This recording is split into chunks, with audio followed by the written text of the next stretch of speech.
Hey, welcome. Today, we're going to get right into the heart of how we communicate.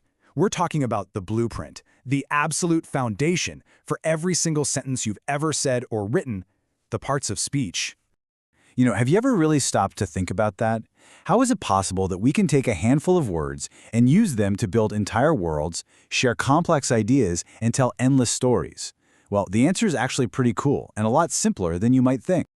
It all comes down to this. Every single word has a job, a specific role to play. Think of them like Legos. They're the fundamental building blocks of language, and once you get what each block does, you can literally build anything you can imagine. So here's the game plan. We're going to start with the two most important blocks, nouns and verbs.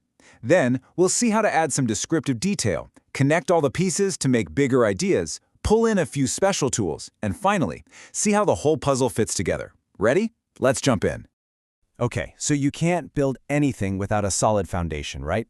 Well, in the world of sentences, that foundation is made up of just two parts of speech, nouns and verbs. You absolutely cannot have a sentence without them. It's impossible. First up, we've got the noun. It's really simple. It's just a naming word. It could be a person, like teacher, a place, maybe school, a thing, like a book, or even something you can't touch, an idea, like happiness. For this whole journey, we're actually going to build a sentence together, from the ground up.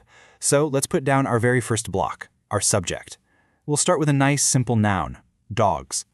But, a noun by itself is just kind of sitting there. It's not doing anything. To make it a real sentence, it needs to either do something or be something. And that right there is the job of the verb. It can be an action, like run, or just a state of being, like the word are. So let's add our verb. Dogs run. And boom, just like that, with one noun and one verb, we have a complete thought. A real, actual sentence. That's the power of this core duo. Okay, our foundation is solid, but let's be honest, it's a little boring. Now for the fun part. It's time to add some color, some flavor, some rich detail to really make our sentence pop.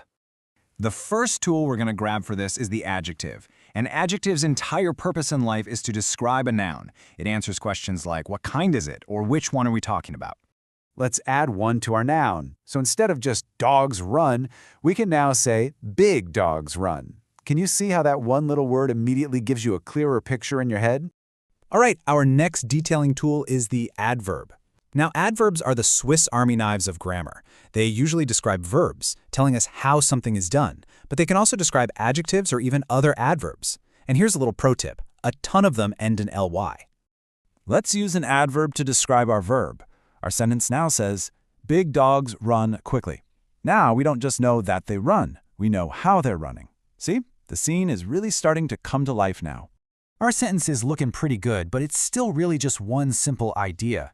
So let's get into the parts of speech that work like bridges, the ones that let us connect our simple blocks into much more complex structures.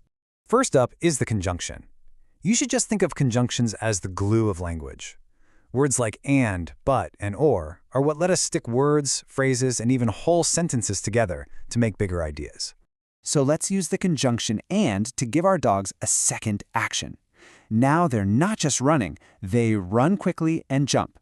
Our little sentence is now describing a whole sequence of events. But jump where?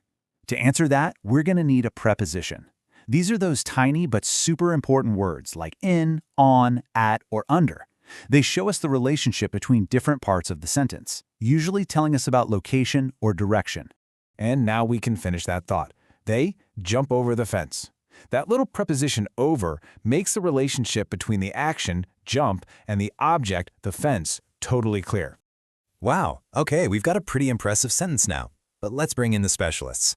These are the tools that add the final polish, make things more efficient, and even add a little bit of flair. So let's meet the special ops team. First, you have pronouns, like he or they, which are basically stand-ins for nouns so we don't sound repetitive. Then you've got determiners, like a and the, which introduce a noun and tell us which one we're talking about.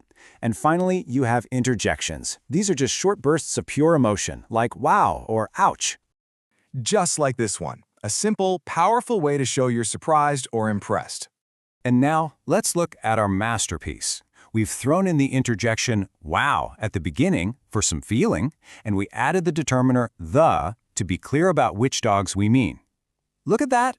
We've built a complete, descriptive, and complex sentence, one single block at a time. So here's the real takeaway. Grammar isn't about a bunch of dusty, boring rules. It's a puzzle. And once you know what each piece is for, you can start to see how they all fit together to create this amazing, clear picture. And here it is, the master blueprint for the English language. This little chart right here sums up the job of all 9 of those building blocks we just talked about, from nouns that name things, to verbs that make them act, to conjunctions that connect them. Every single piece has its own special place. All right, you ready for a quick pop quiz? In the sentence, she quickly finished her homework. What part of speech is the word quickly? Go on, have a think. If you said adverb, you are spot on. It's an adverb because it's describing how she finished her homework. It's modifying the verb finished. You got it. So, we did it. We went from just one word to a full, rich, descriptive sentence. We've basically handed you the blueprint for language and shown you how all the pieces click together. So the only question left is, now that you have the blueprint, what are you going to build?